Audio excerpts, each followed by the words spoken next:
Back in the day, most local race car drivers were normal citizens. In the 70s and 80s in modified racing, you raced during the week after work hours. Those guys worked their 40 to 50 hours a week and raced 6 nights. Nowadays, just on the weekends, those same guys went racing with the spare change they had. This became known as the weekend warrior, and there is no other perfect example of this than an underrated driver named Ray Miller. While a degree from college was still a rarity in the 70s for Ray Miller, it was a necessity. After graduating from the University of Bridgeport in 1965 with a degree in business administration, he began racing part-time and maintained a full-time career as an executive in purchasing at Pratt & Whitney. The aerospace giant is still big to this day and plays a significant role in the United States military airplane engine supply and civil aviation. He was ahead of the game and wanted to have a more stable life rather than solely think he could make a fortune racing and be able to have a fun, laid-back time while still being serious and content for victories. Even my own family has personal ties to Ray Miller. My aunt actually worked with him in the purchasing department, and she made a custom jacket to wear at the track with his 0-1 paint scheme on it.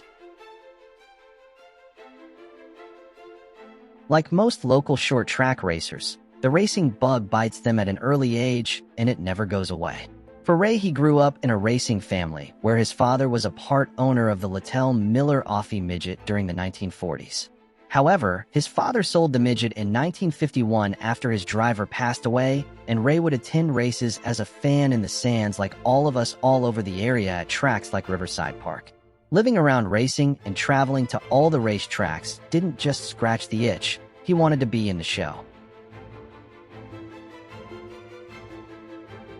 Ray's 23-year-long part-time racing career would see him race in multiple generations of race cars, and it all began building his own race car after college in 1965.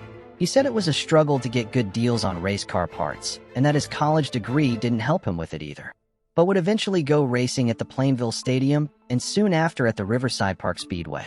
Now, after just one season at the Plainville Stadium, he moved to the mecca of all short tracks in New England, at the Stafford Motor Speedway. He caught the final season on the original dirt racing surface, and once the pavement was laid down, the results would come to the limelight.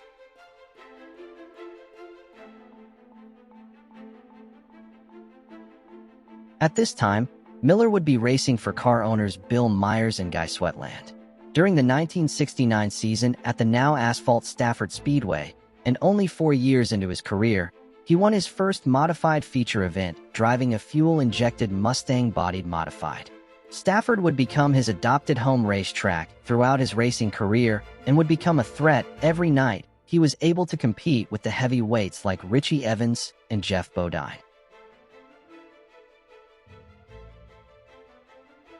Mark Bones Boursier said it best: the 60s, 70s, and 80s were considered the golden era for modified racing, and that's when all of Ray's success took place. Partaking in heavyweight bouts against Bodine, Evans, Bouchard, Troyer, Bugsy, and so many more, that it meant if you won, it was no fluke, and doing it part-time with a late start at age 23 showed just how good he was. While driving coupes and gremlins in the late 60s and early 70s for Bill Myers, Guy Sweatland, and Billy Simons, Miller would find most of his early NASCAR national modified success racing Pintos in the black and burnt orange 01 Rainbow Farm team owned by Mike Gricci. And by 1971, his first major milestone was a top 10 finish in the NASCAR National Modified Point Standings, where Jerry Cook ruled the season over Bugsy and Fred DeSaro. With all the big names racing and winning, he would gradually become a fan favorite at Riverside and Stafford.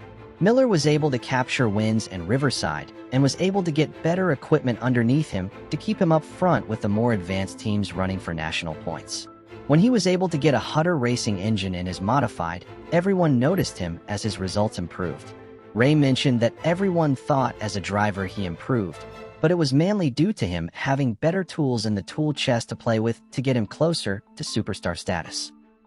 As the 1980 season approached, we would start to see the major victories come a reality. In the Stafford Ferrara 100, he'd take on the great Richie Evans and pass him on the outside to get the win. Then, lightning wouldn't just strike twice in 1981, instead it would strike 3 times. As Miller would get the three-peat, and become the man to start a dynasty, winning the Stafford Ferrara 103 times in a row from 1980 to 1982. And as for the guys he had to fight for the trophy, those were the biggest names in the 1980s, consisting of Greg Sacks, Richie Evans, Reggie Ruggiero, and Jimmy Spencer, all whom would win the major spring sizzler at Stafford. He would capture 14 career wins at the Stafford Speedway, but come up short of winning a track title. But for a weekend warrior, I don't think Ray let it bother him too much, as he was there to have fun and enjoy racing. But Ray knew he didn't want to just have one big victory in his career. He wanted to better it. Sandwiched in between his Stafford wins was the biggest win of his career at the longest track in Connecticut, the Thompson Speedway. The Thompson 300 can be thought of as autumn's Indianapolis 500 of short track racing. A grueling 300 laps around the high-speed 5/8 of a mile track tests the limits of man and machine, and in 1981 Ray Miller conquered it. As previously mentioned, he had limited funds to work with, but with his sponsors Merrick Engineering, BJ Ladola, and Jason Tools, he knew the car could withstand being driven hard. In addition, Miller was able to get in better physical shape by eating right and working out. With all these things in check, he set himself up for his best chance at a major win. He was considered an underdog, going up against the favorite Jeff Bodine, whom was the dominate car that day, and with just 20 laps remaining, he made the move for the win.